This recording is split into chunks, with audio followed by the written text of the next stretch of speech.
नमस्कार दोस्तों, मैं हूं चिरंजीव भारद्वाज और आप पढ़ रहे हैं मधु कांकरिया जी द्वारा लिखित यात्रा वृत्तांत साना साना हाथ जोड़ी का पार्ट 2। दोस्तों, पार्ट 1 में हमने पढ़ा कि लेखिका आदिवासी युवतियों को पत्थर तोड़ते हुए देखकर दुखी हो जाती हैं। अब आगे मधु कांकरिया जी लिखती हैं कि हम लगातार ऊंचाइयों पर चढ़ते जा रहे थे। जितेन बता रहा था अब हम हर मोड़ पर हेयर पिन बेंट लेंगे, अर्थात बिल्कुल यू टर्न, और तेजी से ऊंचाई पर चढ़ते जाएंगे। हेयर पिन बेंट के ठीक पहले एक पड़ाव पर देखा 7-8 वर्ष की उम्र के ढेर सारे पहाड़ी बच्चे स्कूल से लौट रहे थे और हमसे लिफ्ट मांग रहे थे। जितेन ने बताया कि हर दिन 3-3.5 किलोमीटर की पहाड़ी चढ़ाई चढ़कर ये बच्चे स्कूल जाते हैं। क्या स्कूल बस नहीं? मणि के पूछने पर जितेन हंस पड़ा। मैडम, ये मैदानी नहीं पहाड़ी इलाका है। मैदान की तरह यहां कोई भी आपको चिकना बरवीला अर्थात मोटा बड़े हुए पेट वाला, मैदान की तरह यहां कोई आपको चिकना बरवीला नहीं मिलेगा। यहां जीवन कठोर है। नीचे तराई में ले देकर एक ही स्कूल है, दूर दूर से बच्चे उस स्कूल में जाते हैं और सिर्फ पढ़ते ही नहीं, इनमें से अधिकांश बच्चे शाम के समय अपनी माओं के साथ में मवेशियों को यानी पशुओं को चराते हैं, पानी भरते हैं, जंगल से लकड़ियों के भारी भारी गट्ठर ढोते हैं। खुद मैंने भी ढोए थे। जितेन यहां अपने बारे में भी बता रहे हैं। खतरा अब धीरे धीरे बढ़ने लगा था। रास्ते और भी संकरे और भी नैरो होते जा रहे थे। कई बार लगता जैसे रास्तों को इंच टेप से नापकर एक जीप जितना चौड़ा ही बनाया गया है कि जरा भी संतुलन बिगड़े, इंच भर भी जीप इधर उधर खिसके तो हम सीधे घाटियों में। इन रास्तों पर जगह जगह लिखी चेतावनियां भी हमें खतरों के प्रति सजग कर रही थी। सामने ही लिखा था, धीरे चलाएं, घर में बच्चे आपका इंतजार कर रहे हैं। थोड़ा और आगे बढ़े कि फिर एक चेतावनी, we care man eater around. पर हमें नरभक्षी जानवर नहीं, दूध देने वाले याक दिखे, काले काले ढेर सारे याक। पहाड़ों पर गिरती बर्फ से प्राकृतिक ढंग से रक्षा करने वाले घने घने बालों वाले याक। सूरज ढलने लगा था। हमने देखा कुछ पहाड़ी औरतें गायों को चराकर वापस लौट रही थी। कुछ के सिर पर लकड़ियों के भारी भरकम गट्ठर थे। ऊपर आसमान फिर धुंध और बादलों से घिरा हुआ था। उतरती संध्या में जीप अब चाय के बागानों से गुजर रही थी कि फिर एक दृश्य ने मुझे खींचा। नीचे चाय के हरे भरे बागानों में कई युवतियां बोकू पहने, बोकू कहलाता है सिक्किमी परिधान, बोकू पहने चाय की पत्तियां तोड़ रही थी। नदी की तरह उफान लेता उनका यौवन, अर्थात बिल्कुल युवावस्था थी उनकी, और श्रम से दमकता गुलाबी चेहरा। परिश्रम के कारण उनका चेहरा भी गुलाबी रंग का हो रहा था। एक युवती ने चटक लाल रंग का बोकू पहन रखा था। सघन यानी घनी हरियाली के बीच लाल चटक रंग डूबते सूरज की स्वर्णिम और सात्विक आभा में, यानी सोने जैसी और एकदम शुद्ध आभा में, एकदम शुद्ध चमक में कुछ इस कदर इंद्रधनुषी छटा बिखेर रहा था कि मंत्रमुग्ध सी मैं चीख पड़ी। इतना अधिक सौंदर्य मेरे लिए असह्य था, असहनीय था। युमथांग पहुंचने के लिए हमें रात भर लायुंग में पड़ाव लेना था, अर्थात रुकना था। गगनचुंबी यानी आकाश को छूने वाले पहाड़ों के तल में सांस लेती एक नन्ही सी शांत बस्ती लायुंग। सारी दौड़ धूप से दूर जिंदगी जहां निश्चिंत सो रही थी, उसी लायुंग में हम ठहरे थे, तीस्ता नदी के तीर पर बसे लकड़ी के एक छोटे से घर में। वहां के घर लकड़ी के बने हुए थे। हाथ मुंह धोकर मैं तुरंत ही तीस्ता नदी के किनारे बिखरे पत्थरों पर बैठ गई थी। सामने बहुत ऊपर से बहता झरना नीचे कलकल करती तीस्ता नदी में मिल रहा था। मध्यम मध्यम यानी धीमी धीमी हवा बह रही थी। पेड़ पौधे झूम रहे थे। गहरे बादलों की परत ने चांद को ढक रखा था। बाहर परिंदे और लोग अपने घरों को लौट रहे थे। वातावरण में अद्भुत शांति थी। मंदिर की घंटियों से घुंघरुओं की रुंझुनाहट सी आंखें अनायास भर आई। ज्ञान का नन्हा बोधिसत्व जैसे भीतर उगने लगा था। वही सुख, वही शांति और सुकून जहां अखंडित संपूर्णता है। पेड़ पौधे, पशु और आदमी सब अपनी अपनी लय, ताल और गति में हैं। यानी वहां शाम के वातावरण में लेखिका ऐसी खो गई जैसे उसके अंदर ज्ञान पैदा हो गया हो, ज्ञान उत्पन्न हो गया हो और वहां शांति और सुकून उनको मिल रहा हो।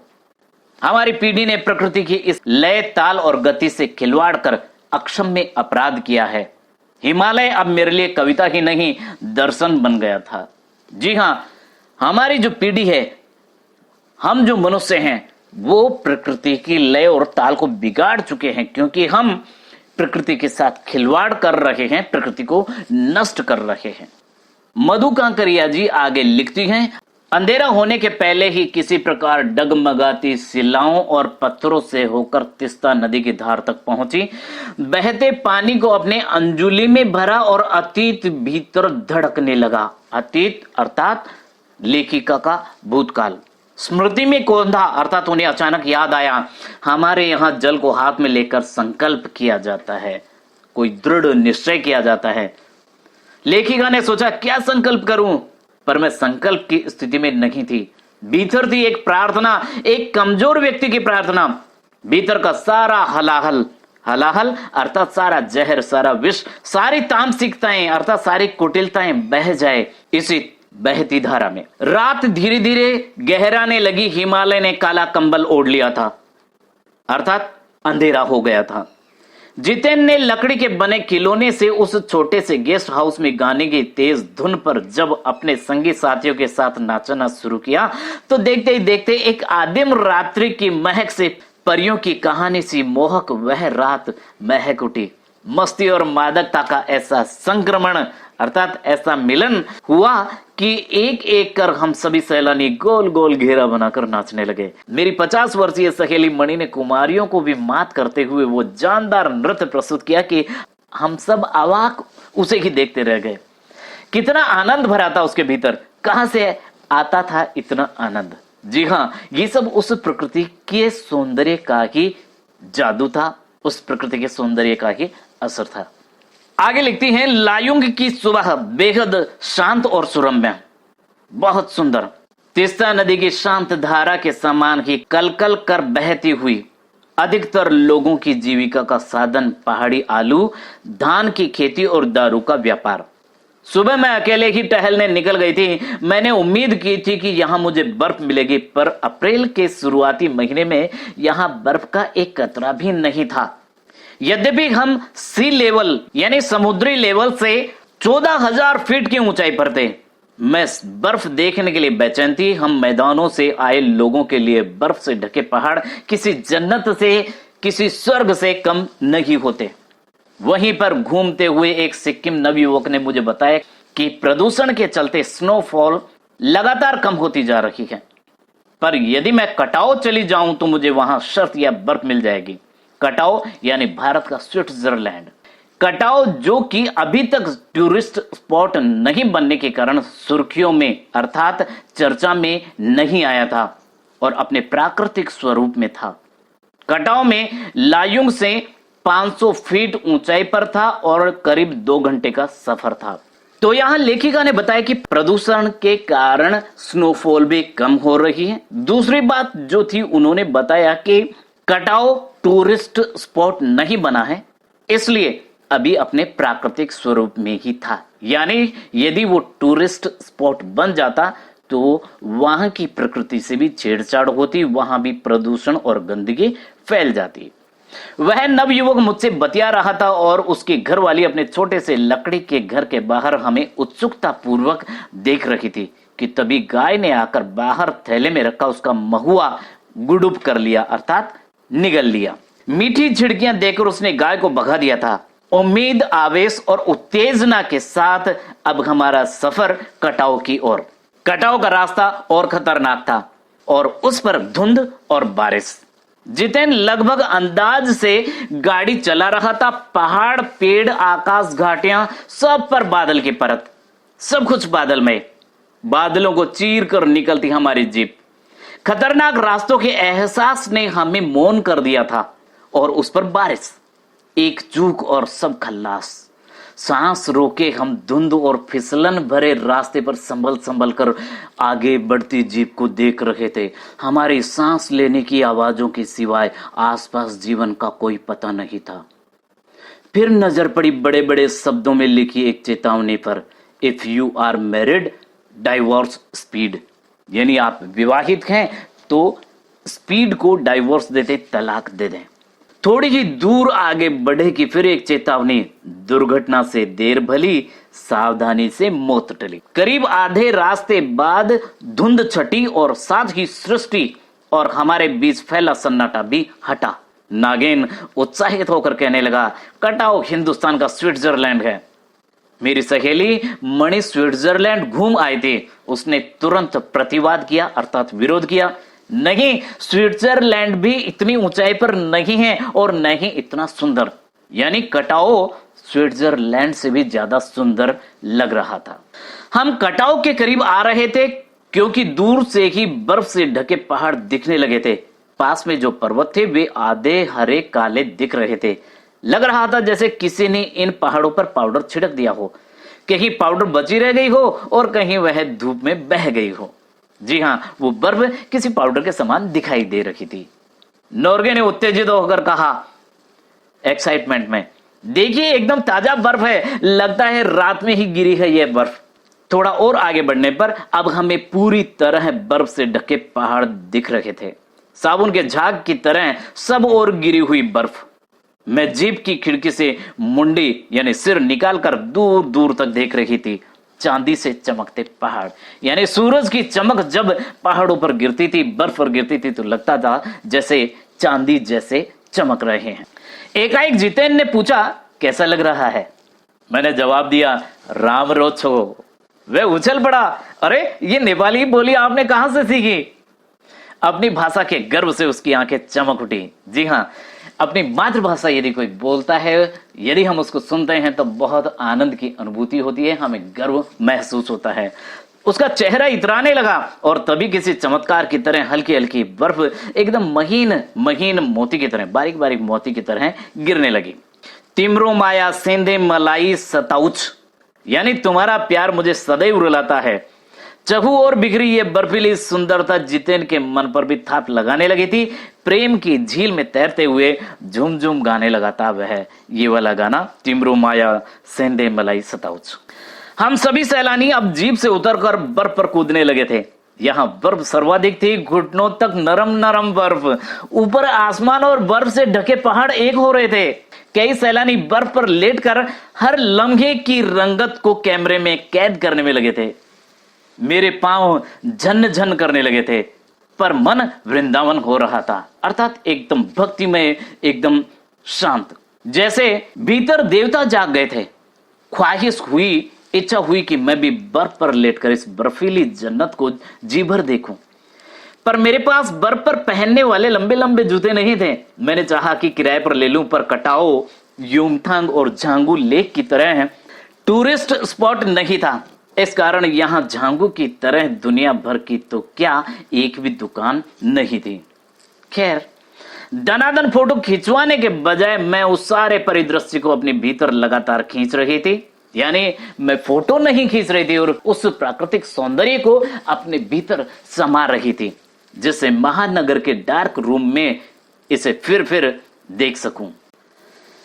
संपूर्णता के उन क्षणों में यह हिम शिखर मुझे मेरे आध्यात्मिक अतीत से जोड़ रहे थे, अर्थात ईश्वर भक्ति से मुझे जोड़ रहे थे, जो मेरे बीते हुए समय की थी। शायद ऐसी ही विभोर कर देने वाली दिव्यता के बीच हमारे ऋषि मुनियों ने वेदों की रचना की होगी, जीवन सत्यों को खोजा होगा, सर्वे भवन्तु सुखिनः का महामंत्र पाया होगा। अंतिम संपूर्णता का प्रतीक वह सौंदर्य, ऐसा कि बड़ा से बड़ा अपराधी भी इसे देख ले तो क्षणों के लिए ही सही करुणा का अवतार बुद्ध बन जाएगा। यानी वहां के सौंदर्य को, वहां की सुंदरता को देख करके कोई भी इंसान, उसके अंदर कितनी ही कुटिलता भरी हो, वह भी करुणा से भर जाएगा। और तभी दिमाग में कौंधा कि मिल्टन ने ईव की सुंदरता का वर्णन करते हुए लिखा था कि शैतान भी उसे देखकर ठगा सा रह जाता था और दूसरों का अमंगल करने की वृत्ति भूल जाता था। मैंने मणि से पूछा क्या उसने पढ़ी है मिल्टन की वह कविता, पर मणि उस समय किसी दूसरे ही सवाल से जूझ रही थी। वह एकाएक दार्शनिकों की तरह कहने लगी, ये हिमशिखर जल स्तंभ हैं पूरे एशिया के। देखो प्रकृति भी किस नायाब ढंग से सारा इंतजाम करती है। सर्दियों में बर्फ के रूप में जल संग्रह कर लेती है और गर्मियों में पानी के लिए जब त्राही त्राही मचती है तो ये ही बर्फ शिलाएं पिघल पिघल जलधारा बन हमारे सूखे कंठों को तरावट पहुंचाती है। कितनी अद्भुत व्यवस्था है जल संचय की। जी हाँ, ईश्वर कैसी व्यवस्था करता है। सर्दियों में बर्फ जम करके उस पानी को इकट्ठा कर लेती है और गर्मियों में पिघल कर वही पानी हमारे पीने के काम में आता है। मणि ने अभिभूत हो माथा नवाया, जाने कितना ऋण हम पर इन नदियों का, हिम शिखरों का। संसार कितना सुंदर, स्वप्न जागते उन लम्हों को मैंने सोचा, पर तभी उदासी की एक झीनी सी परत मुझ पर छा गई। उड़ते बादलों की तरह पत्थर तोड़ती उन पहाड़ियों का ख्याल आ गया। आत्मा की अनंत परतों को छीलता हुआ हमारा यह सफर और आगे बढ़ा कि तभी देखा इक्की दुक्की फौजी छावनियां। ध्यान आया यह बॉर्डर एरिया है, थोड़ी दूरी पर ही चीन की सीमा है। एक फौजी से मैंने कहा, इतनी कड़कड़ाती ठंड में? उस समय तापमान -15 डिग्री सेल्सियस था। आप लोगों को बहुत तकलीफ होती होगी। वह हंस दिया, एकदम उदास हंसी। आप चैन की नींद सो सकें इसीलिए तो हम यहां पहरा दे रहे हैं। फेरी भेटूला यानी फिर मिलेंगे कहते हुए जितेन ने जीप चालू कर दी। थोड़ी देर बाद ही फिर दिखी एक फौजी छावनी जिस पर लिखा था, we give our today for your tomorrow.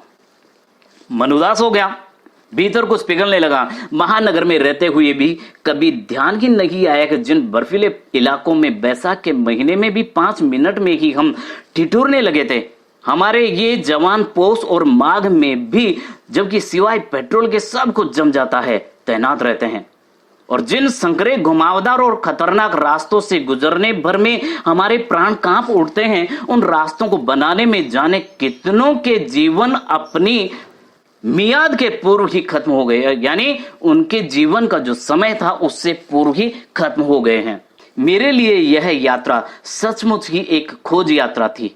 पूरा सफर चेतना और अंतरात्मा में हलचल मचाने वाला था। बहरहाल अब हम लायुंग वापस लौटकर फिर युमथांग की ओर। जितेन कुछ दिन पूर्व ही नेपाल से ताजा ताजा आया था। युमथांग की घाटियों में एक नया आकर्षण और जुड़ गया था, ढेरों ढेर प्रियुता और रूडोडेंड्रो के फूल। जितेन बताने लगा, बस 15 दिनों में ही देखिएगा पूरी घाटी फूलों से इस कदर भर जाएगी कि लगेगा फूलों की सेज रखी हो। यहां रास्ते अपेक्षाकृत चौड़े थे, यानी थोड़े चौड़े थे, इस कारण खतरों का एहसास कम था। इन घाटियों में कई बंदर भी दिखे, कुछ अकेले थे तो कुछ अपने बाल बच्चों के साथ। बहरहाल घाटियों, वादियों, पहाड़ों और बादलों की आंख मिचोली दिखाती, पहाड़ी कबूतरों को उड़ाती हमारी जीप जब युमथांग पहुंची तो हम थोड़े निराश हुए। बर्फ से ढके कटाओं के हिम शिखरों को देखने के बाद युमथांग थोड़ा फीका लगा और यह भी एहसास हुआ कि मंजिल से कहीं ज्यादा रोमांचक होता है मंजिल का सफर। जी हां, हम मंजिल तक पहुंच जाते हैं तो मंजिल उतनी अच्छी नहीं लगती जितना मंजिल तक पहुंचने तक का सफर लगता है। बहरहाल युमथांग में चिप्स बेचती एक सिक्किमी युवती से मैंने पूछा, क्या तुम सिक्किमी हो? उसने जवाब दिया, नहीं, मैं इंडियन हूं। क्या बात है, कितना अच्छा जवाब दिया है उसने कि मैं सिक्किम नहीं, मैं एक भारतीय हूं। सुनकर बहुत अच्छा लगा। सिक्किम के लोग भारत में मिलकर बहुत खुश हैं। जब सिक्किम स्वतंत्र रजवाड़ा था तब टूरिस्ट उद्योग इतना नहीं फला फूला था। हर एक सिक्किमी भारतीय आबो हवा में, भारत के वातावरण में इस कदर घुल मिल गया है कि लगता ही नहीं कभी सिक्किम भारत में नहीं था। जीप में बैठने को हुए कि एक पहाड़ी कुत्ते ने रास्ता काट दिया। मणि ने बताया, ये पहाड़ी कुत्ते हैं, भौंकते नहीं, ये सिर्फ चांदनी रात में भौंकते हैं। क्या? विस्मय और अविश्वास से मैं उसे सुनती रही। क्या समुद्र की तरह कुत्तों पर भी पूर्णिमा की चांदनी कामनाओं का ज्वारभाटा जगाती है? खैर, लौटती यात्रा में जीप में भी जितेन हमें रकम रकम की यानी अलग अलग जानकारियां देता रहा। मैडम, यहां एक पत्थर है जिस पर गुरु नानक के फुटप्रिंट हैं। कहते हैं यहां गुरु नानक की थाली से थोड़े से चावल छिटक कर बाहर गिर गए थे। जिस जगह चावल छिटक कर गिरे थे वहां चावल की खेती होती है। करीब 3-4 किलोमीटर बाद ही उसने फिर उंगली दिखाई। मैडम, इसे खेदुम कहते हैं। यह पूरा लगभग 1 किलोमीटर का एरिया है। यहां देवी देवताओं का निवास है। यहां जो गंदगी फैलाएगा वह मर जाएगा। तो देखिए सफाई रखने के लिए भी कैसे उसको भक्ति से जोड़ दिया गया है। तुम लोग पहाड़ी पर गंदगी नहीं फैलाते? उसने जीभ निकालते हुए कहा, नहीं मैडम, पहाड़, नदी, झरने, हम इनकी पूजा करते हैं। इन्हें गंदा करेंगे तो हम मर जाएंगे। कितनी अच्छी बात है ये। काश पूरा भारत ऐसा सोचे, प्रकृति को ईश्वर मानकर उसकी पूजा करे तो प्रकृति में संतुलन बना रहेगा और हम हमेशा स्वस्थ और प्रसन्न रहेंगे। तभी गैंगटोक इतना सुंदर है। मैंने कहा, गैंगटोक नहीं मैडम, गंतोक कहिए। इसका असली नाम गंतोक है। गंतोक का मतलब है पहाड़। मैं कुछ पूछती कि वह फिर चालू हो गया, मैडम युमथांग भी पहले टूरिस्ट स्पॉट नहीं था। यह तो सिक्किम जब भारत में मिला उसके भी कई वर्षों बाद भारतीय आर्मी के कप्तान शेखर दत्ता के दिमाग में आया कि यहां सिर्फ फौजियों को रखकर क्या होगा, घाटियों के बीच रास्ते निकालकर इसे टूरिस्ट स्पॉट बनाया जा सकता है। आप देखिए अभी भी रास्ते बन रहे हैं। हाँ, रास्ते अभी भी बन ही रहे हैं। नए नए रास्तों की खोज अभी जारी है। शायद मनुष्य की इसी असमाप्त खोज का नाम है सौंदर्य। मन ही मन कहती हूं, जीप आगे बढ़ने लगती। तो ऐसी थी मधु कांकरिया जी की गैंगटॉक और हिमालय की यात्रा। और अंत में हम बोर्ड एग्जाम्स में आने वाले इंपॉर्टेंट क्वेश्चंस के बारे में चर्चा करते हैं। सबसे पहला प्रश्न है, जिदेन नॉर्गे की भूमिका के बारे में विचार करते हुए लिखिए कि एक कुशल गाइड में क्या गुण होते हैं। यह प्रश्न 2012, 2013 और 2017 की बोर्ड एग्जाम्स में आया है। अगला प्रश्न है, आज की पीढ़ी द्वारा प्रकृति के साथ किस तरह का खिलवाड़ किया जा रहा है, इसे रोकने में आपकी क्या भूमिका होनी चाहिए। यह प्रश्न 2010, 2015 और 2017 की बोर्ड एग्जाम्स में आया हुआ है। अगला प्रश्न है, देश की सीमा पर बैठे फौजी किस तरह की कठिनाइयों से जूझते हैं, उनके प्रति हमारा क्या दायित्व होना चाहिए। यह प्रश्न बोर्ड की एग्जाम में 2015 में आया है। अगला प्रश्न है, साना हाथ जोड़ी में कहा गया है कि कटाव पर किसी दुकान का न होना वरदान है, ऐसा क्यों? भारत के अन्य प्राकृतिक स्थानों को वरदान बनाने में नव युवकों की क्या भूमिका हो सकती है, स्पष्ट कीजिए। यह प्रश्न 2014 की सीबीएसई की एग्जाम में आया है। और अंतिम इंपॉर्टेंट क्वेश्चन है, पहाड़ों की भूमिका हमारे जीवन के लिए किस प्रकार उपयोगी है, उनके बदलते स्वरूप ने हमारे जीवन को किस प्रकार प्रभावित किया है, पर्वतीय वातावरण को सुरक्षित रखने में हमारा क्या दायित्व है, स्पष्ट कीजिए। ये 2013 की सीबीएसई एग्जाम्स में आया है। तो ये थे बोर्ड एग्जाम्स में आने वाले इंपॉर्टेंट क्वेश्चंस। उम्मीद है आपको ये वीडियो जरूर पसंद आया होगा। यदि ऐसा है तो इसे लाइक करें, शेयर करें, कमेंट करें और हां, सब्सक्राइब करना ना भूलें। मिलते हैं एक और नए टॉपिक के साथ। तब तक आप स्वस्थ रहें, क्योंकि स्वस्थ शरीर में ही स्वस्थ मस्तिष्क का निवास होता है। जय हिंद, जय भारत।